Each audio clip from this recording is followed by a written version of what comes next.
नमस्कार दोस्तों, कैसे हैं आप सब। स्वागत है आप सभी का आपके अपने YouTube चैनल पर। दोस्तों, कहते हैं कि नागमणि की रोशनी बहुत ही ज़्यादा तेज़ होती है और इसका प्रकाश कई किलोमीटर दूर से भी दिख सकता है। परंतु दोस्तों, एक इच्छाधारी नागिन अपनी नागमणि को हमेशा लोगों की नज़रों से छुपा कर रखती है, लेकिन जब कोई उसकी नागमणि को छीन लेता है तो नागिन का गुस्सा 7वें आसमान पर होता है। ऐसी ही एक सच्ची घटना आज हम आपको बताने वाले हैं, जो कि बिहार के दरभंगा के गांव में घटित हुई। कहते हैं दोस्तों कि जब स्वाति नक्षत्र की पहली बारिश होती है तो उसकी पहली बूंद अगर कोबरा सांप के मुंह में चली जाए तो वो सांप अपने मुंह में नागमणि उत्पन्न करता है। जब एक सांप नागमणि पा लेता है उसमें कई सारी शक्तियां आ जाती हैं, जैसे कि नाग का मनुष्य रूप धारण करना, मनचाही जगह पर पलक झपकते ही पहुंच जाना, अपना आकार कितना भी बड़ा कर देना और कितना भी छोटा हो जाना। ये सभी शक्तियां उसके पास आ जाती हैं। दोस्तों, ये गांव जंगल के बिल्कुल करीब बसा हुआ है। इसी गांव में सुनील और सनी नाम के दो व्यक्ति रहते थे। दोनों के बीच काफी अच्छी दोस्ती थी और दिन के समय दोनों ही बकरियों को चराने के लिए जंगल में जाया करते थे। उसी जंगल में एक इच्छाधारी नागिन अपने नाग के साथ रहती थी और अपनी नागमणि की रखवाली किया करती थी। एक बार सुनील की एक बकरी घने जंगल में चली गई तो सुनील ने सनी से कहा कि तुम आज मेरी बाकी बकरियों को लेकर घर वापस चले जाओ और मैं अपनी उस बकरी को जंगल के अंदर से ढूंढकर वापस लाता हूँ, जो शायद जंगल में थोड़ा अंदर चली गई है। उधर नागिन भी अपना भेष बदलकर तथा मनुष्य रूप धारण कर नाग को नागमणि की रक्षा के लिए छोड़ गांव के भ्रमण के लिए निकली हुई थी। जब सुनील अपनी बकरी को ढूंढते हुए उस जंगल में पहुंचा तो पेड़ के नीचे बने बिल में से उसे तेज रोशनी आती हुई दिखाई दी। उसे लगा कि ये कोई कीमती हीरा या फिर आभूषण उसके नीचे छुपा हुआ होगा, तो उसने उसी पेड़ की टहनी को तोड़ा और एक बड़ा सा डंडा बना लिया और उस बिल को जोर जोर से मारकर तोड़ने लगा। उस बिल को तोड़ते समय सुनील बहुत तेजी से डंडे से वार कर रहा था, जिसमें से 2 चोट नाग के बिल के अंदर मौजूद नाग पर लग गई और नाग ने उसी समय अपना दम तोड़ दिया। जब सुनील ने मरे हुए नाग को देखा और उसके पास तेज चमकती हुई मणि को देखा तो वो समझ गया कि वो चमकती हुई चीज और कुछ नहीं बल्कि एक नागमणि है। उसने पहले नाग को डंडे से हिलाया और ये सुनिश्चित किया कि नाग मर गया है या फिर जिंदा है। फिर उसने जब इस बात को पक्का कर लिया कि नाग मर गया है तो उसने अपनी जेब से रुमाल निकालकर उसके अंदर उस नागमणि को रख लिया और भागता हुआ तेजी से घर को निकल गया और ये भी भूल गया कि जंगल में अपनी बकरी को वो ढूंढने आया था और वो बकरी अभी भी जंगल में ही रह गई है। इधर जब नागिन वापस अपने बिल की तरफ लौटी तो जैसे ही उसने नागमणि गायब पाई और अपने नाग को मरा हुआ देखा तो वो गुस्से से आग बबूला हो गई। उसने अपनी शक्ति से नाग की आंखों में ये देख लिया कि उसके नाग का कातिल कौन है। सुनील ने अब एक बहुत बड़ी गलती कर दी थी। उसने नाग के मरे हुए शरीर को वहीं जंगल में ही छोड़ दिया था। अगर वो नाग के शरीर को उसी समय जला देता तो शायद नागिन को उसके बारे में पता ही नहीं चलता। उधर सुनील बहुत खुश था क्योंकि उसे दुनिया की सबसे शक्तिशाली चीज मिल चुकी थी, यानी नागमणि मिल चुकी थी। सुनील जब घर पहुंचा तो सबसे पहले उसने नागमणि अपने हाथ में पकड़ी और इच्छा जाहिर की कि जंगल में जो बकरी खो गई है वो उसे वापस मिल जाए। तो दोस्तों, चमत्कार हुआ। अगले ही पल वो बकरी उसके घर के दरवाजे के बाहर खड़ी थी। सुनील ये सब देखकर बहुत खुश हो गया। उसने नागमणि की सहायता से अपने घर को ही बदल दिया और अब गांव का सबसे अमीर इंसान बन चुका था, और वो भी केवल और केवल नागमणि की मदद से।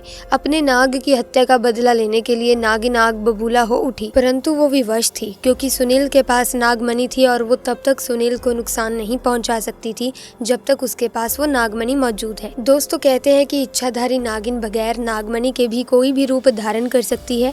अपनी शक्ति का फायदा उठाकर नागिन ने एक सुंदर कन्या का रूप धारण किया और सुनील किसी काम से जब दूसरे गांव जा रहा था तो उसके बीच रास्ते में बैठ गई और रोने लगी। जब सुनील ने देखा कि एक बहुत ही सुंदर स्त्री रो रही है तो वो तुरंत बैलगाड़ी से नीचे उतरा और उस कन्या से पूछने लगा कि आप क्यों रो रही हो। सुंदर कन्या के भेष में उतरी उस नागिन ने कहा कि मेरा नाम दिव्या है और मैं अपने पति के साथ दूसरे गाँव में रहती हूँ, परंतु कल वो एक कन्या के साथ शादी करके आ गया और मुझे मार मार कर घर से बाहर निकाल दिया। मैं बेसहारा हूँ, लाचार हूँ। सुनील को उस स्त्री पर तरस आ गया और उसकी सुंदरता से सुनील बहुत मोहित भी हुआ। उसे अपने घर ले आया। धीरे धीरे नागिन और सुनील के बीच में दोस्ती शुरू हो गई और ये दोस्ती इतनी गहरी होती चली गई कि सुनील को पता ही नहीं चला कि कब वो उस स्त्री के प्यार में फंस चुका था। एक दिन सुनील और दिव्या यानी वो नागिन दोनों घूमने के लिए गए और एक जगह एकांत पाकर दिव्या ने सुनील से पूछा, ये तुम्हारे गले में ये चमकती हुई चीज़ क्या है? तो सुनील ने कहा, अरे कुछ नहीं, साधारण सा आभूषण है, मुझे बहुत अच्छा लगता है इसलिए मैं इसे अपने गले में पहन लेता हूँ। दोस्तों ये वही आभूषण था जिसे आप और हम नागमणि के नाम से जानते हैं। जब दिव्या बोली कि क्या तुम मुझे यह आभूषण कुछ समय के लिए दे सकते हो, क्योंकि मुझे इसकी चमक बहुत भाती है, मैं इसे पहनकर देखना चाहती हूँ कि आखिर मेरे गले में ये कैसा लगता है। इस पर सुनील चिल्लाते हुए बोला, नहीं मैं तुम्हें ये नहीं दे सकता हूँ, इसके बदले तुम कुछ भी मांग लो, मैं तुम्हें दे दूंगा। इस पर दिव्या एकदम से गुस्सा होकर बोली, सुनील तुम तो कहते थे कि तुम मुझसे बहुत प्यार करते हो, अपनी जान से भी ज्यादा प्यार करते हो, और बस मैंने एक तुम्हारे गले का ये छोटा सा आभूषण क्या मांग लिया, तुम इस चीज को मुझे देने से मना कर रहे हो, मुझ पर गुस्सा कर रहे हो। रहने दो, मैं जानती हूँ कि तुम्हारे लिए क्या ज्यादा मायने रखता है। दोस्तों फिर सुनील ने ना चाहते हुए भी वो आभूषण दिव्या को दे दिया और दिव्या को देते हुए बोला कि ठीक है, कुछ समय के लिए तुम इसे पहन सकती हो, परंतु ध्यान से। दोस्तों दिव्या के हाथ में जैसे ही वो नागमणि आई, दिव्या का रूप एकदम से बदलने लगा। केवल एक ही पल में दिव्या एक सुंदर कन्या से एक भयानक नागिन के रूप में परिवर्तित हो गई। उसका चेहरा बिल्कुल नाग सा हो गया और उसने कई बार सुनील को डसा और डस डस कर उसे मार दिया। नागिन का इंतकाम पूरा हो चुका था, उसने अपने नाग का बदला ले लिया था। दोस्तों तब से ये नागिन इस गांव में अपने नाग के लिए 500 साल से आज भी जिंदा है। इसके बाद से वहाँ कुछ ऐसी घटनाएं सुनने में आई हैं जिसे सुनकर हर कोई हैरान है। वहाँ के स्थानीय लोगों का कहना है कि उन्होंने एक नागिन को महादेव की पूजा करते देखा है और इसके बाद अचानक वो नागिन कहाँ गायब हो जाती है किसी को नहीं मालूम। जब इस बारे में गांव के मंदिर के पुजारी जी से बात की गई तो मंदिर के पुजारी का कहना था कि अपने नाग की मौत के बाद से ही नागिन भयंकर रूप धारण करके अपने नाग को ढूंढ रही है और जिस तरह से पिछले 500 सालों से महादेव की पूजा करती थी आज भी वही करती आ रही है। नागिन इस मंदिर में आती है और भगवान शिव से अपनी प्रार्थना कर बिना किसी को नुकसान पहुंचाए चली जाती है।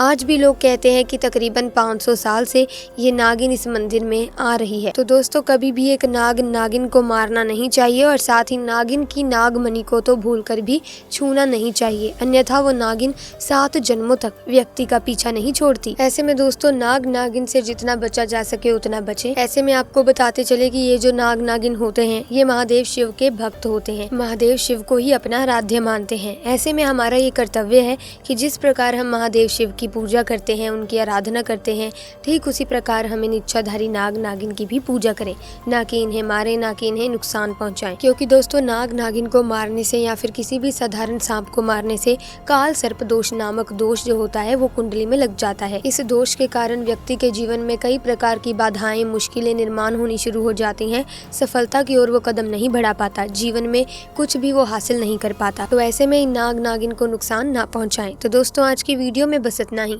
अगर वीडियो अच्छी लगी तो वीडियो को लाइक करें, शेयर करें और चैनल को सब्सक्राइब करके बेल आइकन को प्रेस कर दें ताकि नए वीडियोस की अपडेट आपको मिलती रहे। मिलेंगे दोस्तों अन्य वीडियो में नई घटना के साथ, तब तक के लिए आपका बहुत बहुत धन्यवाद।